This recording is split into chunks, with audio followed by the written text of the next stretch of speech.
All right, welcome to the Bobcat Coaches Show on Super Talk 1270 and Facebook Live from the Tap-In Tavern in Bismarck. My name is Corey Barbarian. Layne Sedevie, Bobcat head coach, is joining us. Bobcats went to Minot, shut the Toros out last Friday. Minot comes to the Bobcats VFW Sports Center and wins on their home opener 4-1. So a series split between Bismarck and Minot brings the Bobcats into divisional play week 3, a home weekend against St. Cloud this Friday and Saturday. Tickets online right now at BismarckBobcats.com for a 7:15 puck drop. You'll hear from Layne Sedevie on the Coaches Show, Bobcat rookie forward Kyle Dahl, and their performance coach for the first time ever, Chris Rivinius, joining us as well. And then Hunter Laslo wraps it up. Layne, how are you? Good, how are you? Not too bad. So, Friday, great win, 4-0, your first ever regulation shutout in Minot in 12 years. Then on Saturday, a bit of a spoiler, Minot comes to the VFW and in a total reversal of roles wins 4-1. Your thoughts on the weekend? Yeah, I mean, I don't know if Friday could have maybe, went any better, and, how fast things can change. I don't know if Saturday night could have went any worse. It's kind of how fast things can change in the game of hockey, and, I don't even know if I really care about the score. Just it was just a bad night all around, and you sit there and you try and make the right roster moves and all this sort of stuff, and there's obviously stuff you can't predict happening, but that's where we are now, and the good news is we got 2 points. We didn't get nothing out of the weekend, and we have to kind of reevaluate and move forward. There's nobody that I always tell the guys, nobody that feels sorry for you. You're dealt the cards you're dealt, and got to make the best of them. What happened then? How did such a great Friday go to such a bad Saturday? Well, I don't think we obviously played very well. Nico Shimoveski's probably out for the year, if not 4 to 6 months for shoulder surgery. Brandon Reller was playing with a broken wrist. He got in a cast today, I believe it was. And then we also lost Paul Chick, too, to a back injury that I don't know if he will come back. So that's how fast it can change in 48 hours. We went from having 16 forwards and having too many to down to 11 and not being able to field 4 lines. So again, I don't know if I've ever been a part of 48 hours that were that bad. When you look at the big scheme of things, and moving forward, we'll see what we have to do and try and plan accordingly. But I don't know. It was a tough weekend after a great Friday night in Minot. I mean, we played really well. I felt like we. Lenard's made some big saves on Friday, but I felt like we had, I think the Instat said we had 33 grade A scoring chances, which is absurd, and it felt that way. I felt like we, could have had 7, 8, 9. I know a couple guys hitting posts, just played very well. And, that's why, to me, it's one of those things where you can't take stuff for granted, and you can't ever get too high or too low. And now we're trying to scramble to have 4 lines. We did make a trade last night, just trying to find pieces now. So we'll get the injuries out of the way. Just really tough with the 24-man roster deadline coming yesterday, in fact, the 4th of October, and you make 2 moves before it to get there preemptively, and then your 2 forwards you lose. You could have won it back, but either way, you go down to 11 forwards.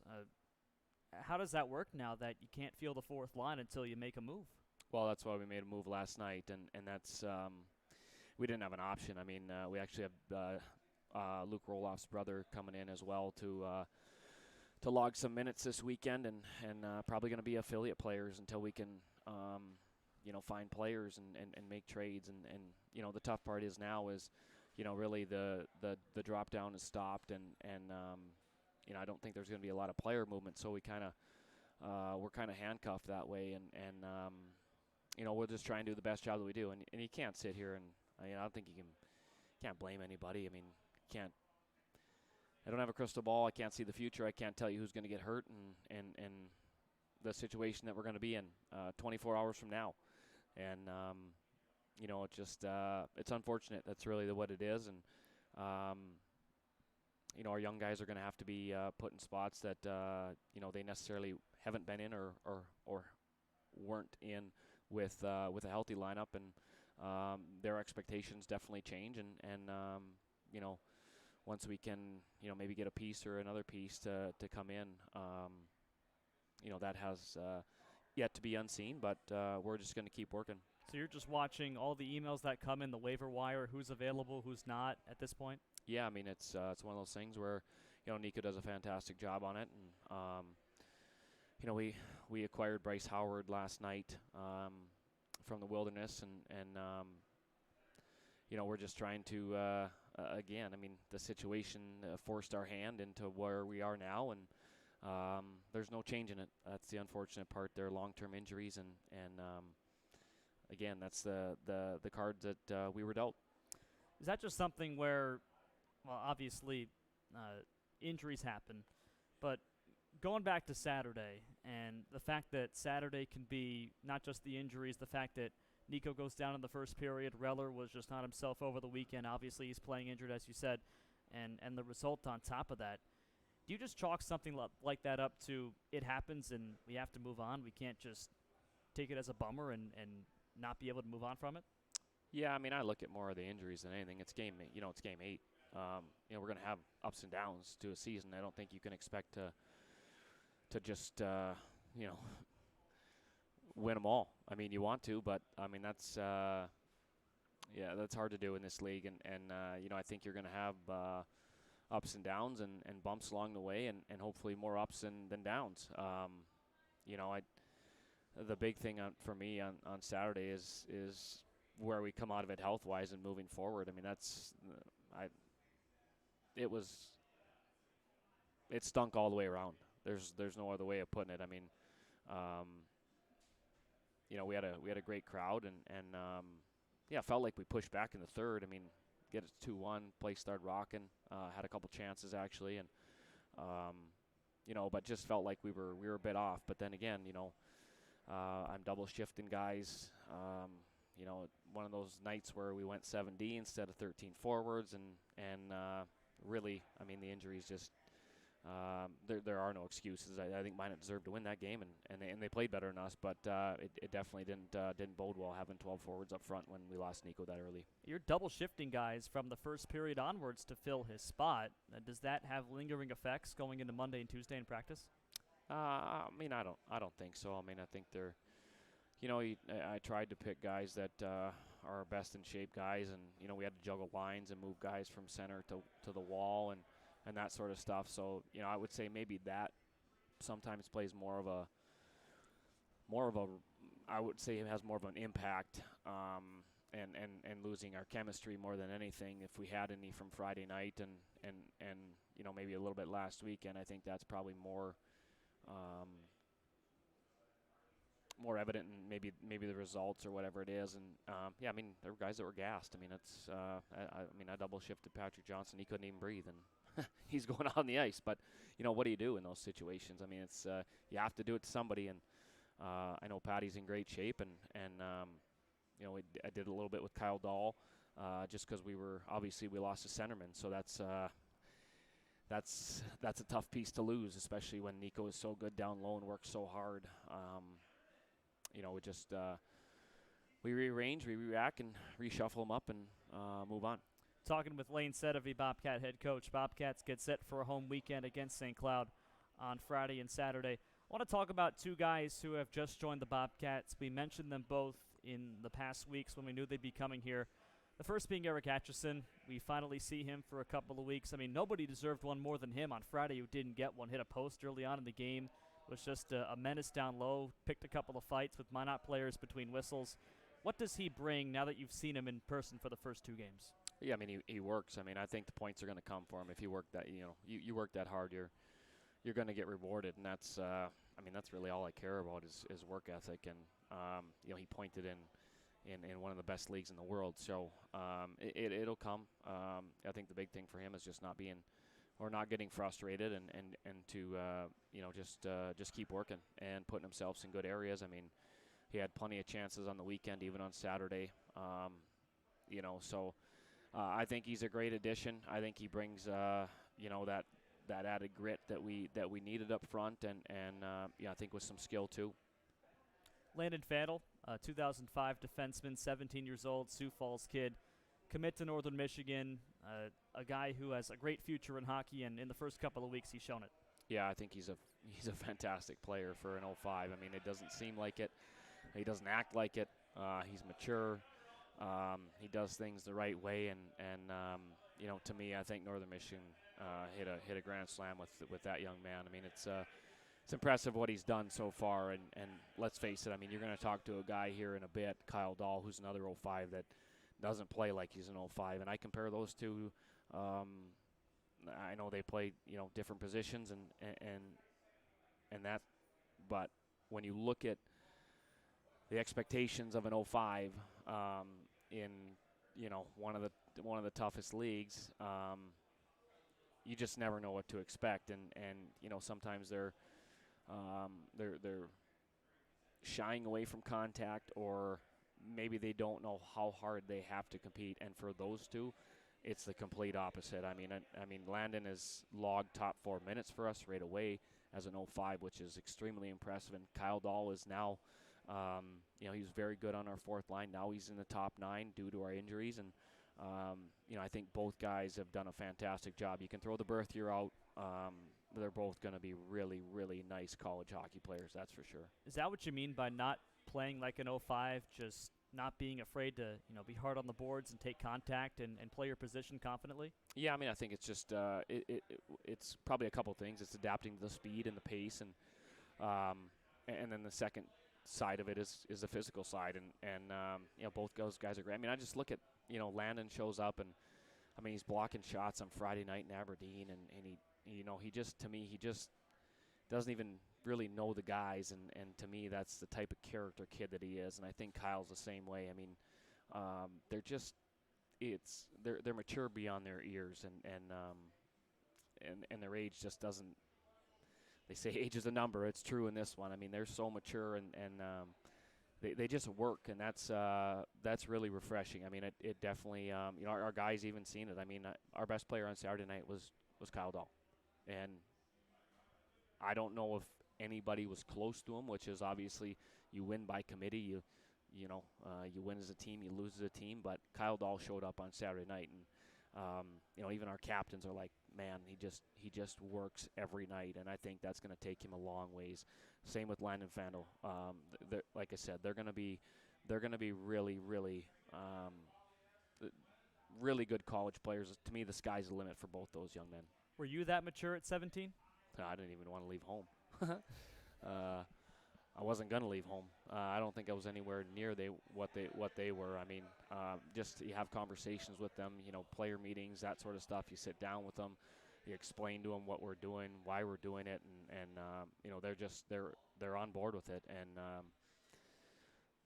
I mean, I think you can take guys in that locker room that are 04s and 03s, and I think some of them guys in that room mature differently and grow up differently, and I'd almost put Kyle and Landon above some of those other guys, and as far as maturity and going about their workday on a day-to-day basis. And I think that's where some of our 04s and some of our 03s, they're still working towards that. What it takes to have success at this level, what it takes to win on a Friday night, back it up on a Saturday night, and really what it takes to be here for 8 months and figure out the junior hockey grind. And if you're out there thinking 2005, 17 years old, they're still in high school. Well, they are. Kyle, Landon, I think Nolan Nienau's in the same group too. Yep. They're high school seniors right now, juggling classes from remote learning. They're away from their hometowns, all of them, and playing hockey 6 days a week. Yeah, it was. I know when I left my senior year, it was the hardest year of my career. Just just when you throw the school in. I mean, it's different. When you get to college, you're growing up. I should say you're more growing up. You try. You advance in age. Yeah. It's just different. Everybody's doing it, and if it just feels like if you need help, you have help. You can ask your roommate. You can ask and we've done that with high school kids here that, we have, if they need help, some of our guys are actually, when you look at our GPAs, we have a smart group this year, so they can get help that way. I just feel like it's so much different, and when you're 17, there's so much pressure. You're away from home for the first. It just everything is thrown at you, the kitchen sink, and it's like, okay, now I got to grow up. Where at college, I would say you're more prepared. You're expecting it, and everybody's on the same page. Everybody's got to get up for 8 a.m. class. Everybody's got to do team workouts here. There's nobody that's on a different schedule, and to do it as a 17-year-old to play junior hockey, it definitely takes a lot. All right, one last guy, Michael Newmeyer. You saw earlier in the day, Newmeyer with 10 points in 7 games in September has been named the North American League's Defenseman of the Month, which, in a way is the highest scoring defenseman, which he was. He leads the league. But you said last week on last Wednesday's Coaches Show, Newmeyer may be the best defenseman in the entire league. You've said it at post games as well. He's a lot like John Ziske, and lo and behold, a week later, we're talking about him as the best D-man in the entire month of September. Yeah, I mean, to me, it's no surprise. I think he is, you can say arguably the best defenseman in the league. And I just think he's picked up where he left off. I mean, I think, he kind of hit his stride in the second half when we did last year and was a huge part of that run. I think our power play has success when the puck goes through him, how he can get pucks through, and really just his creativity, the way his mind processes the game and his stick skills combined with it. To me, he's an elite defenseman, and I think it's one of those things where I felt like even on Saturday night, I felt like Newey struggled. You wouldn't know it though. No, it just one of those things where I felt like we were just off. But to me, what he does for us is irreplaceable on that blue line, and the way he breaks pressure, the way he gets pucks out, the way he can use his feet, he can use his vision. To me, he does it all. I think he is the best defenseman in this league, and I think he's only going to keep getting better as he keeps working on, deficiencies in his game, and to me, the type of kid that he is, he's a great kid. Obviously a part of our leadership group now, and the other thing too is he wants to get better. He wants to, he's on visits right now for school. He kind of wants to get that done so he can focus on, getting better as a defenseman. So I think Newey's in a great spot. I think he's got a bright future in front of him, and quite frankly, I mean, it's a well-deserved award for a guy that shows up almost every night and is a huge part of our team. Since I'm not in the locker room every day, I'm not around the team as much as you and the players are.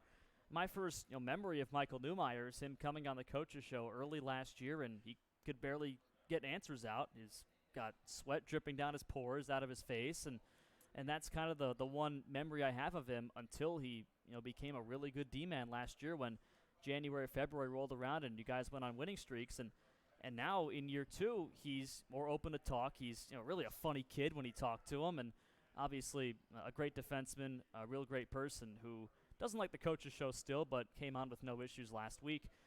How much has he grown up as a person here? It's funny you should say that, because I have captains meetings at my house and that sort of stuff, and we've met probably we met quite a bit when dealing with player personnel, and everything that I do always goes through my captains. It's the only way I run the team. Essentially, it's their team, and I tell them that we have final say as a staff, but I want them to be on board with every decision, and I need to know, because we're not in the locker room and we're not around the guys all the time. And my wife said last night, she goes, so-and-so really was chatty last on Sunday when we broke the game film down with the captains, and she's like, the first year he wouldn't say a word. He was shy, and she goes, they all start opening up and then they leave. She goes, I finally start to know who they are, and they finally start talking to me, and then they go to college. But I think the same thing with Newey. I mean, it's I think he was quiet. I think he had a buddy in Mac. They lived together. I mean, now you see him, and it's like everybody wants to hang out with Newey, and He's got this terrible beeper on his truck when he backs in, and he absolutely loves it on his farm truck. But yeah, I mean, I think I think he feels comfortable. I think he fits our group well. He fits what we want as a young man in a leadership role for us. I'm happy for him that he got an A and can be a part of that. I think that helps him moving forward, not only this year but in college and being in those leadership roles and experiencing that and maybe some of the pressure to go with it. But again, I mean, I think he's it's one of those things where you obviously your first year there's unknowns. You don't really know, and I think we see it with everybody. They start to get comfortable and they start to open up. I mean, you see guys that don't smile, that don't want to, maybe they don't even talk to you. They're so shy. And he was like that first year. Yeah, and now he comes up to the office to talk, and just what a difference a year can make. That's for sure. Is he going to get that buck tooth finally replaced or what? I don't know. He to me, I think it fits him. I told him to get a flipper and leave it. That's what I wanted to do. My wife wouldn't let me, but to me, it's. I think if there's a hockey thing to have, it's got to be a missing tooth with a flipper. I mean, there's nothing better. A good friend, Dan Lickey, who worked for us and coached here. We'd always be pheasant hunting or whatever it was, and next thing you know, his flipper's out and it's in somebody else's beer, and you go down and take a drink of your beer. And I was telling Nui those stories too, and I just think it's. I mean, you're not a hockey player unless you don't have a tooth in the front, right? I mean, that's just the way it goes. St. Cloud coming up Friday and Saturday. I know we like to focus on us, as we should. It's us trying to win our game, and St. Cloud tries to win theirs. Do you feel like, even though the Norseman team is very different last year to this one, no Ryan O'Neill and so on, do you feel like there's anything left over from the fact that they knocked the Bobcats out last year? Well, I mean, I think there should be. I mean, I think that's why you've seen, I don't know if we, went too hard on Friday in Minot, but, I mean, our guys were ready for that game, and they were ready for game 59 and 60 for all those reasons, right? And, I think, I mean, I've coached against Corey for long enough. I know what we're going to get. They're going to play hard. They're going to pressure you.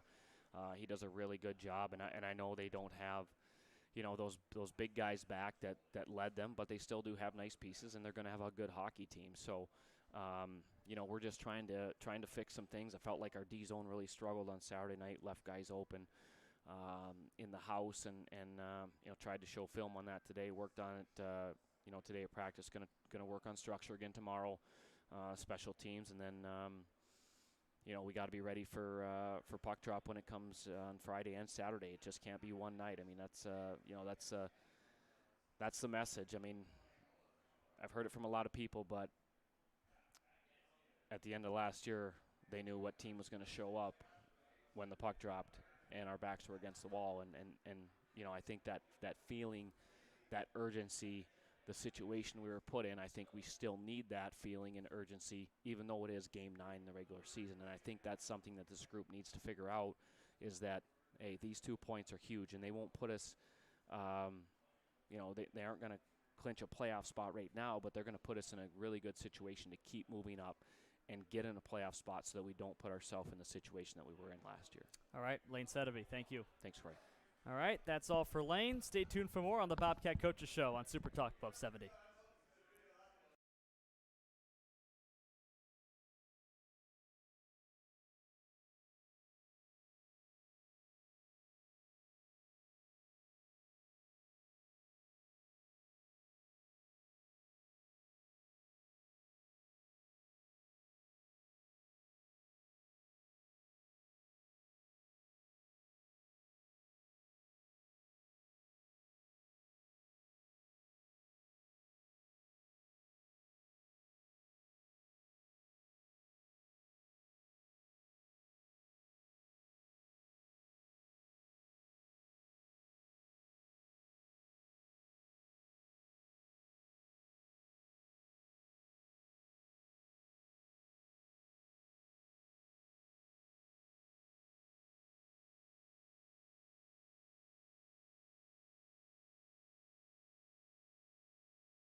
All right, back on the Bobcat Coaches Show with Bobcat forward Kyle Dahl joining us, 17 years old from Lakeville, Minnesota. How are you?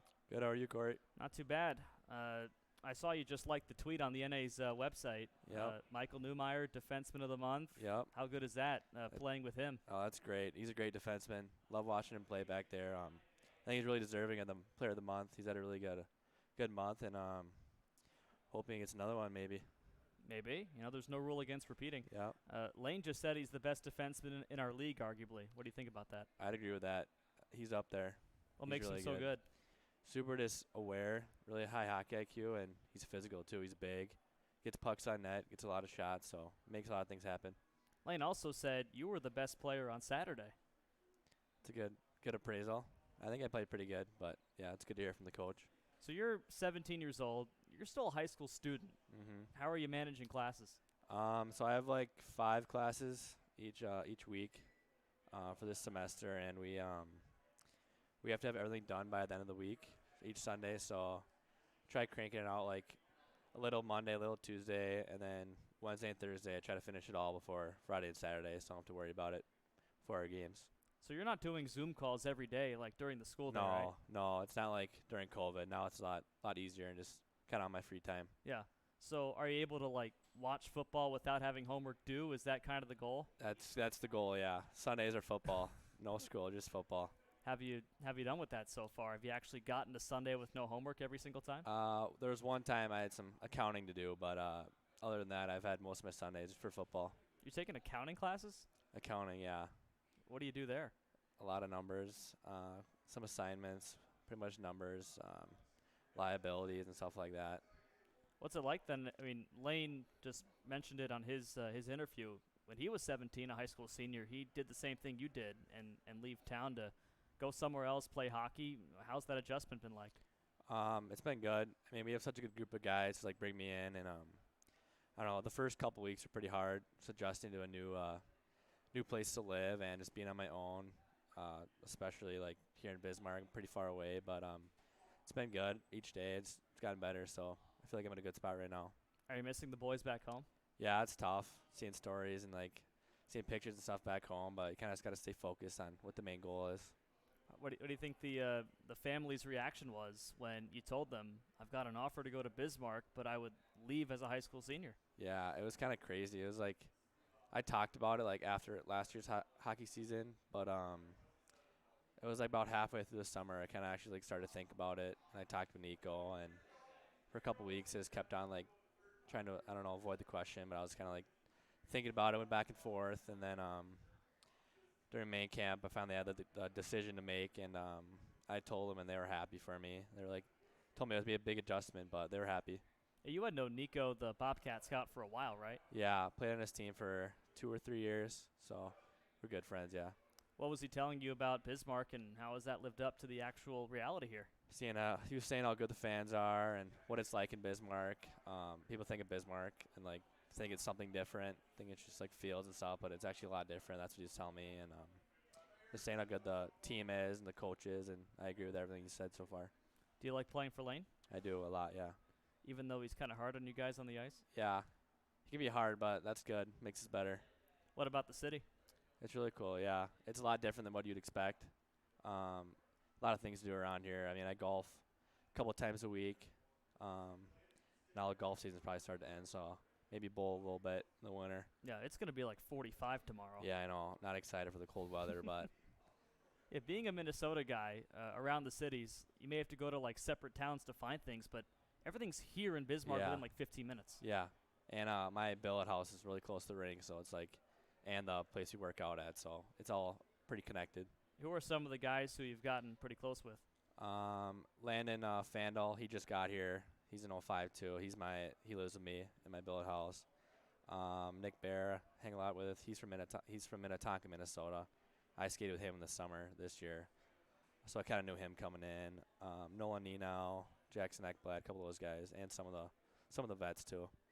Who were like your rivals? Are there any rival players who you've gotten to play for or against here in the NA? Here, I don't think so. Just being so new here, it's like not many rivals yet, but I bet there will be. I mean from like high school though. Oh, high school? Yeah. There hasn't been too many high school other kids I played against so far.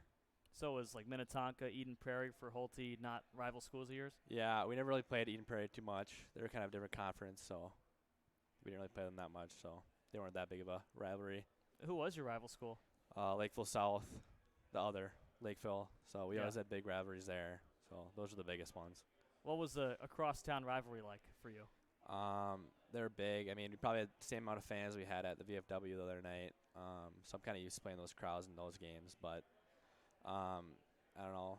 I probably get more nervous for those games than I do for these. It's just like such a big rivalry and everyone's watching. And I don't know. I've been growing up playing against them like my whole life. So it's like you really want to win. It makes that much more competitive. What's it like playing in a game like, Bobcats versus Minot and walking out onto the ice? It's a sellout crowd, loudest rink in the league, and they're all cheering for you. Yeah, it's great, especially with the lights. Lights turn off and the crowd's gone. It's a great atmosphere. The first time that happened, the lights turning off, I mean, we're not practicing this during the week. Like, you don't see it until the game time. Yeah. What'd you think when you came out on the ice and the place went pitch black?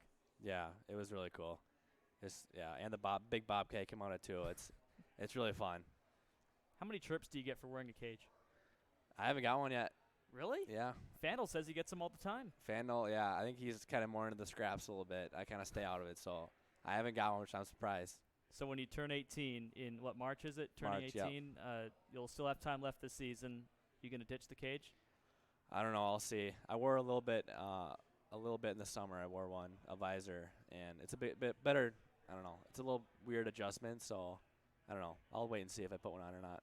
Do you have like issues seeing out of a cage because there are grates in front of your face? Yeah, it's different. When I put the visor on, you can see way more clear, but I don't know. I've gotten used to the cage. Okay. So Layne said he loves your play on the fourth line, which will become second or third, obviously, with a bunch of forwards going down over the past few days. What is your style of play? I'd say 200-foot player, hockey IQ, can make plays, can score. I think I just play a well-rounded game. It seems like you've come so close to scoring, and when you finally do score, the bench will just go nuts. Yeah, I don't know. I've had a lot of good opportunities. Hopefully soon I get my first one. I'm excited for it. Is that going to be like your pinch me moment? I'm 17 playing in juniors against 21-year-olds, and I've scored against them. Yeah, it'll be great. I can't wait. All right, coming up against St. Cloud here. A bunch of Minnesota guys on that team. I'm sure you know a few. Have you heard much about the fact that St. Cloud's the team that knocked the Bobcats out last year? Yeah, I have heard that they did last year, so I bet they're not too happy about that. And I do know a couple of guys on the teams from Minnesota, so excited to hopefully get a sweep against them, get 4 points. How do you rebound from Saturday and obviously the injury bug to get back going here on Friday? Yeah, I think we just got to put that behind us, and especially with injuries too. I think we just got to take what we have and run with it. All right, sounds good. Kyle, thanks. Perfect. Thank you. All right, Chris Rivinius coming up, Bobcat strength coach on Super Talk 1270.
All right, back on the Bobcat Coaches Show. Time for a treat here. Chris Rivinius, Bobcats athletic performance coach, is joining us. How are you, Rivs? Doing good. How are you doing, Corey? Not too bad. Let me turn your mic up There here. we go. All right, so is that right, athletic performance coach? Is that Yep. the right title? Athletic performance coach, strength and conditioning coach, kind of two terms used interchangeably, I guess. But yeah. Sounds good. So for those who've never heard your voice before, and I can't imagine many have because it's your first time here on the Coaches Show ever, probably, right? I think one other time is a few years back since we've done her, but it's been a while for sure. There you go. So for those who don't know, what do you do with the Bobcats? So I train the cats. They come in a few times a week, 2 to 3 times a week. More think of their dryland training. So we're giving them the tools in the toolbox when they step back on the ice. They're bigger, better, stronger athletes. So I mean, training at its most rawest form is just upgrading an engine. If you think of like a car, you're putting more force into the blade, into the ice. It comes down to basic physics, right? I know I'm not trying to nerd out on you guys, but more force, get the athlete stronger, more tools in the toolbox, get them moving well. Every time they push that foot in the ice, they're going to be a little more efficient in their skate stride, create a little bit more power, a little more explosive out of cuts. So really my role is to give them more tools in the toolbox so when they get back on the ice with a coach, coach has a higher caliber athlete to work with. So Layne and Hunter get them in game shape, like hockey shape. Yep. You get them in shape. Yep. Right? Yep. Our piece is think like coming out of your cuts, force production. A little bit of in shape too. I mean, obviously the best way to train from a specificity standpoint is going to be conditioning on the ice and whatnot as well. But if we can alleviate and do some of that off ice, we open up some of that ice time to work on more game schematics and some of the X's and O's versus the athletic performance piece, which is making sure we're anaerobic energy system and we're doing some of those shuttle runs on the ground and biggest thing for those guys is just getting them stronger. I mean, junior hockey's a development league. A lot of these guys are trying to earn that D1 college scholarship. We just want to lay the training foundation for them to build off future years. On the note that the team we got this year, pretty good group of guys. First week, the first thing we do is we bring them in, kind of see where they're at, and you can tell that over the summer a lot of those guys have been doing their homework and doing a lot of stuff in the off season because when you look and compare last season, this season, all those key performance metrics that we grab. I mean, power output, so force that they can produce relative to body weight, so that's called their power index. Shuttle runs, 10-yard flies, 20-yard sprints, their relative strength tests like a trap bar deadlift, chin-up tests, all those type of tests. The guys came in really well prepared. So really, it's early in the season, not trying to say anything right now, but I'm really excited to see what this group of guys does. So are you putting workouts together for these guys when they're in Sanford Power, where you work out in the Bobcats train at, and also for the summer? Yep. So typically, like if a guy approaches, like we train them all season long, obviously. In the summer, some guys go back, they go home, they work with guys that they trust at home, but some guys might not have access to a facility or they might just have like a home gym. And we just try to, even over during the off season, try to give them a plan of like, here's your homework, here's the basic boxes that we need to be checking. So no matter what you do, just do not come in having done nothing coming into the season. You're not going to be doing yourself any favors. Yeah, there's a tweet you put out about the Sanford Scores, which is the system you guys have for all your athletes, and do a whole bunch of tests that some of the guys love, some of them don't love certain ones, like the shuttle runs and so on. But all the scores, the average scores and the top end scores that the Bobcats have seem like they were as good as they've ever been. They are.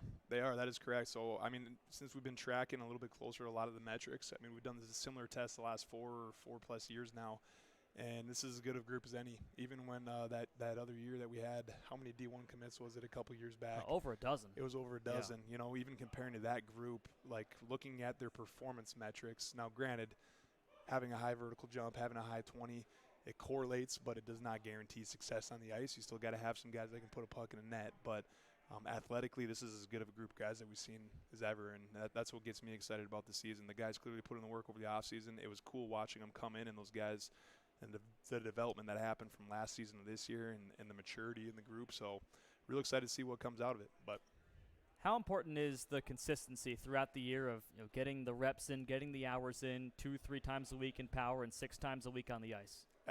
Huge. Every single person, regardless outside of even the Bobcats, and when I talk to a parent or families, the number one most important training variable is consistency.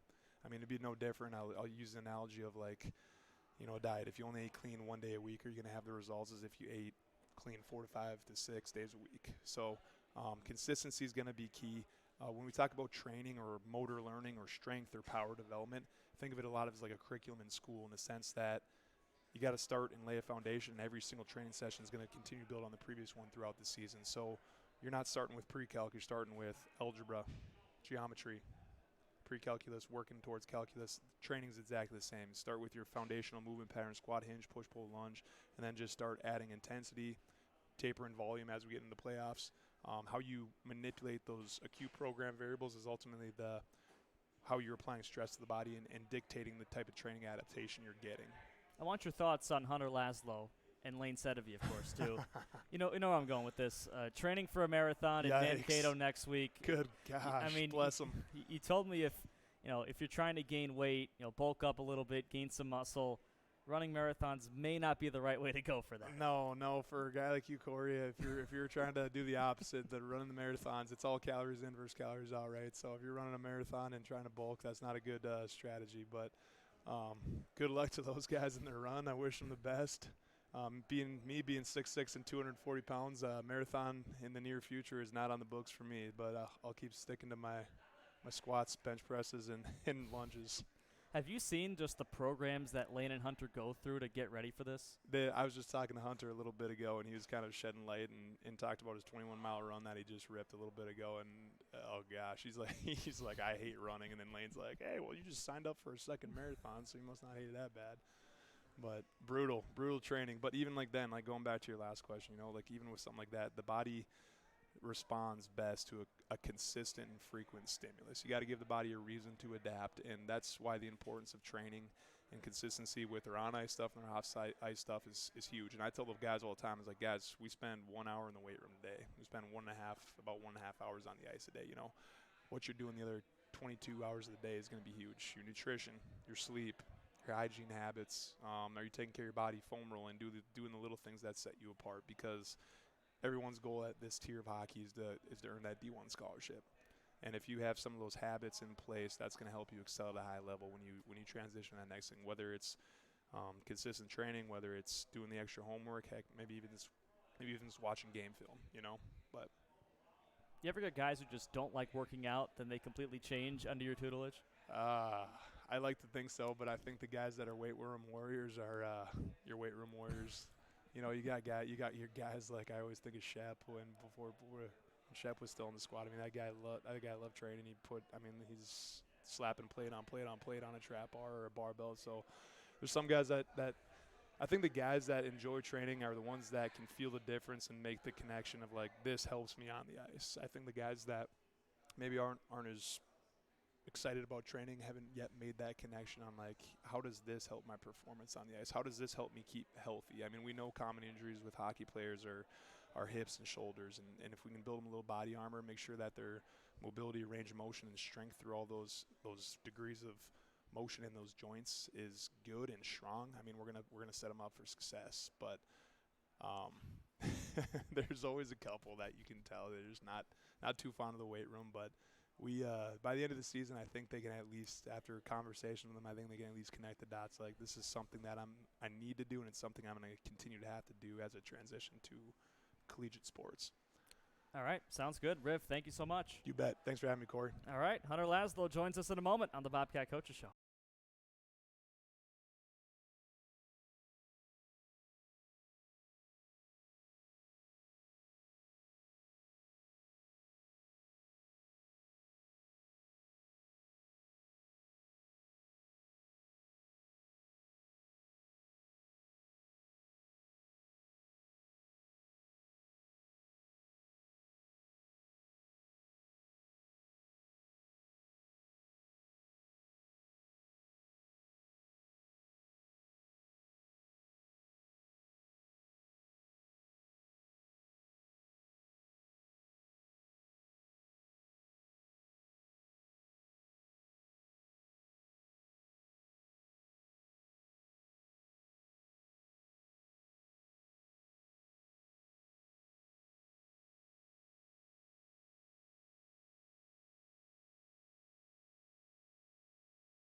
All right, back on the Bobcat Coaches Show. It's the final day of the Major League Baseball regular season, so hitting cleanup is Hunter Laslo today. How are you? Well, that was punny, Corey. I'm good. Thank you. How are you? Not too bad. That's about as punny as I'll get. So, heard from Chris Rivinius, Bobcat strength coach at Sanford Power, that he just is in awe of what you're doing from a fitness perspective of running marathons. Yeah, I mean, he's I don't know if what we're doing is anything like he does. I've seen him in the gym when I go check out the workouts sometime, and he's an animal. I mean, he looked like he could eat you for lunch. Oh, He's a large human. He wouldn't be full if he had me for lunch. He should be a tight end in the NFL right now. That's what I think. But yeah, next weekend, getting ready for it. There we go. 6'6", 240 that Riv said he was, and I believe every bit of it. Do you think he could outlift, out-squat Layne, out-pull up Layne? 100%. I know you want to see that. There's not even a question in my mind. I mean, that guy lives inside the gym. And if you ever go over there and just watch him do his thing, it's pretty impressive. He's obviously an awesome guy to have on our side, keeping our guys in shape and making sure we're staying strong and building throughout the season. So we're definitely fortunate to have him. Yeah, next week. Was it next Saturday? Next the Saturday. Mankato Marathon. Is that going to be a thought once this Saturday night's game is over? Oh, geez, next weekend, 7 days from now, I'll be having the dogs barking for 26.2 miles. I'm just trying not to think about it. I'm focused, obviously, on this weekend and our 2 games against St. Cloud after a good performance last Friday and then a not-so-great performance last Saturday. So really just focused on the team here and what we need to do to continue to be successful and get back on the right track. How do you go from a great performance on Friday to, a performance that would be akin to the early stages of last year on Saturday? Yeah, I don't think we're quite there yet, even though it had a little bit of a feeling of last year. But I don't know if maybe we thought that everything was going to become easy, that we had some success on our first couple road games and put together a 3-game stretch. But very humbling.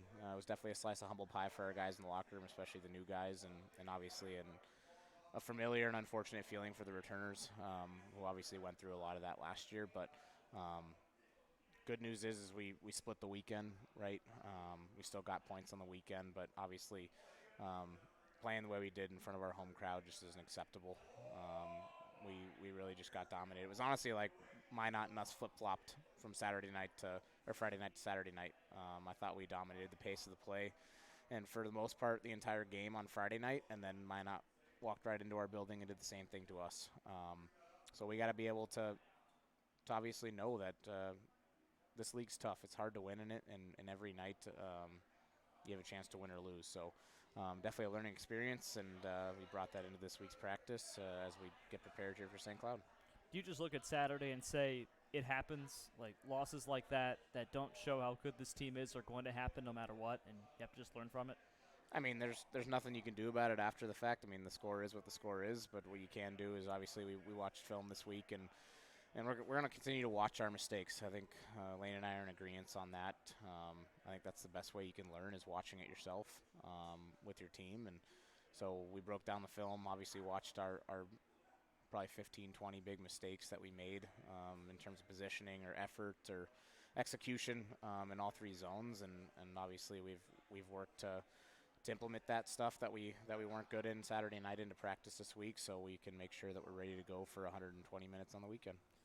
What do you think something could be left over with St. Cloud bouncing you guys last year? Of course, they're a different team, but do you feel like that name comes up and the guys are like, we have to beat them because they bounced us last year?